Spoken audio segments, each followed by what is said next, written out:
Friends, नमस्कार। मैं doctor Nalin Kumar Suri आपके साथ एक नई जानकारी शेयर करते हैं।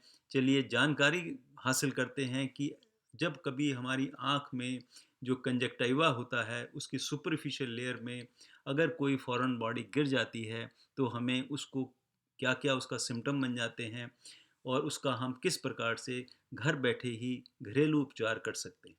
चलिए शुरू करते हैं। देखिए पहले तो ये जानकारी हासिल करते हैं ये कंजक्टिवा क्या होता है।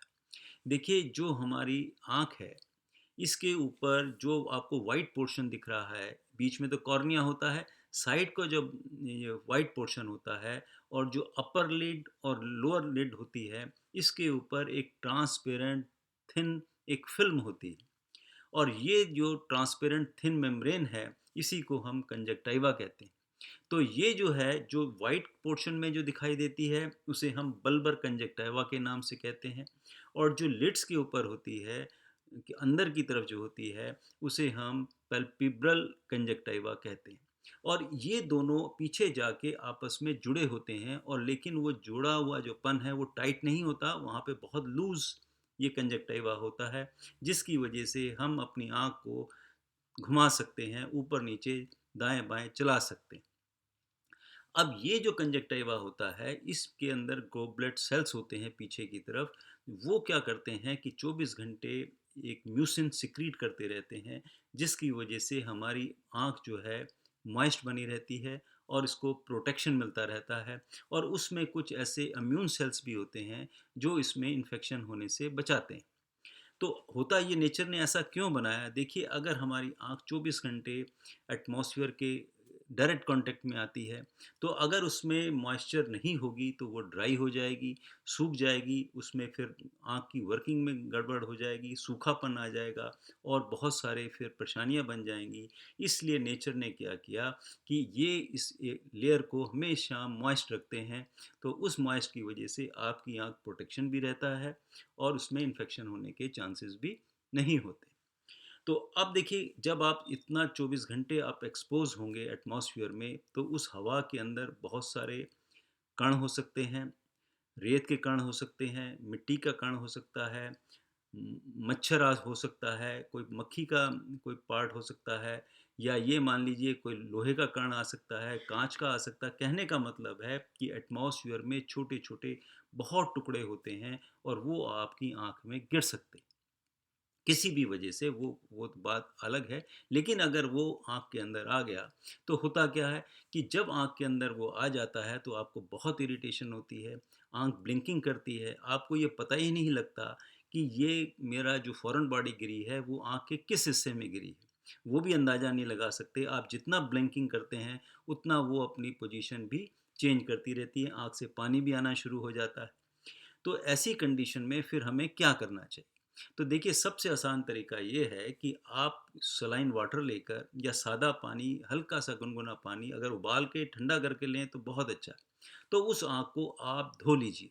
अब धोना कैसे है कि आप देखिए जो पानी आप बॉयल करेंगे तो या उसमें आप रुई भी डाल दीजिए, वो भी पानी में बॉयल हो जाएगी, उसे ठंडा कर लीजिए या आपके पास ऑलरेडी मेडिकल स्टोर नज़दीक में है तो वहाँ से सलाइन वाटर की बॉटल खरीद लीजिए और उसको उसके से फिर उस आँख को सारा इरिगेट कर दीजिए, तो जो थोड़ी बहुत धूल मिट्टी या जो भी कण आ गए हैं, बहुत सारे भी होंगे, तो वो वॉश आउट हो जाएंगे।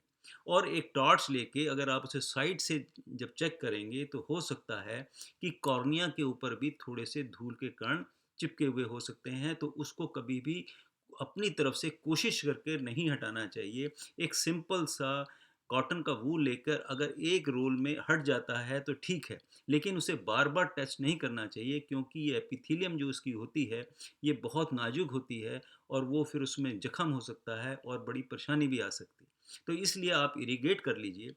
ठीक है, इरिगेशन के बाद आप फिर क्या करें कि आँख का चेकअप करें, अपनी आँख को ऊपर को शिफ्ट कीजिए और नीचे की जो और लोअर लिड है उसको नीचे की तरफ लेके जाइए। तो आम तौर पे जो फॉरेन बॉडीज़ होती हैं इसी के किनारे पर, जो आईलिड के किनारे पर आपको दिखाई दे जाएगी। और इसी प्रकार से अगर ऊपर की आईलिड में आपको लगता है तो आँख को नीचे लेके जाना है और ऊपर की आईलिड को फोल्ड कर लेना होता है। जो अपने पास ईयरबड्स आती हैं, इस 2 ईयरबड्स का काम होता है, एक से आप उसको ऊपर फँसाकर बालों से ऊपर करेंगे तो आईलिड खुल जाएगी और वहाँ पे फ़ॉरेन बॉडी दिखाई दे जाएगी। या अगर नीचे की तरफ है तो उसमें भी केवल आप चेकअप वैसे ही कर लेंगे। फिर उसके बाद उस कॉटन जो ईयरबड है उसको हल्का सा पानी में भिगोकर अगर आप फ़ॉरेन बॉडी को टच करेंगे तो वो उसी के साथ चिपक कर वापस आ जाती है। या कभी-कभी आप उसका थोड़ा-सा रोलिंग मूवमेंट देंगे तो वो फ़ॉरेन बॉडी आसानी से बाहर निकल आएगी। और उसके बाद कोई भी आप मेडिकल स्टोर पे जाकर ईयर जो आई ड्रॉप्स आती हैं एंटीबायोटिक की, कोई भी हो जो हल्की फुल्की हो, उसका वो उसमें डाल लीजिए। लेकिन उसमें कभी भी स्टेरॉयड नहीं होना चाहिए, इस बात का बहुत ध्यान रखना चाहिए। कभी कभी इन्फेक्शन ज़्यादा भी हो सकता है, तो इस प्रकार की बात आ जाती है। लेकिन अगर आप समझते हैं कि वो डीप सीडेड हो गई है, वो नहीं निकल रही है, तो आँख को कभी रगड़ना नहीं है कि वो निकल आए। ऐसा बिल्कुल ना करें, फिर आप आँखों के डॉक्टर के पास जाना बहुत ज़रूरी होता है, क्योंकि ये बहुत नाजुक आँख होती है। कहीं ऐसा ना हो कि आपकी गलती से ज़रा से उसे रगड़ लगने से कॉर्निया में भी चोट आ जाए और या आपका कंजक्टिवा जो है उसके और अंदर चली जाए, फिर बड़ा काम करना पड़ जाए। इसलिए ये अगर ऊपर है, सुपरफिशियल है, तो आसानी से आप घर बैठे ही इसको निकाल सकते हैं। लेकिन ये ज़रूरी नहीं है कि आपके पास नॉर्मल सलाइन भी हो, कॉटन भी हो, ईयरबड्स भी हों। अगर ये कुछ भी नहीं है तो रुमाल का साइड का जो किनारा है उसे ही पानी में डिप करके या कॉटन का छोटा सा टुकड़ा लेके या किसी प्रकार से भी टच कर देने से भी वो फौरन बॉडी उससे चिपक जाएगी और वो बाहर आ जाएगी। तो ये एक मैंने एक छोटा वीडियो बनाया, आशा करता हूँ आपको अच्छा लगा होगा। इस प्रकार के मेरे और वीडियो सुनना चाहते हैं तो लाइक करें, शेयर करें, और आप फर्स्ट टाइम अगर मेरे चैनल पर आए हैं तो कृपा करके सब्सक्राइब भी करें। इसके साथ मैं आपसे अलविदा चाहता हूँ। फिर मिलेंगे, किसी और टॉपिक पर चर्चा करेंगे। तब तक के लिए नमस्कार, बाय बाय।